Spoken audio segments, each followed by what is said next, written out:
Welcome. In front of me is a CUBOT Max 3, and today I'll show you how you can capture a screenshot on this phone. So to get started, you'll want to open up content that you wish to capture. I'll be using home screen as an example for this. So once your content is open and visible, simply hold Power key and volume down at the same time.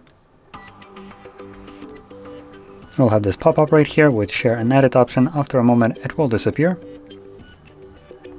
There we go. Once it disappears, you can then find that screenshot in your Photos application. You can see it right over here. So anyway, this is how you capture a screenshot on this phone, and if you found this video helpful, don't forget to hit like, subscribe, and thanks for watching.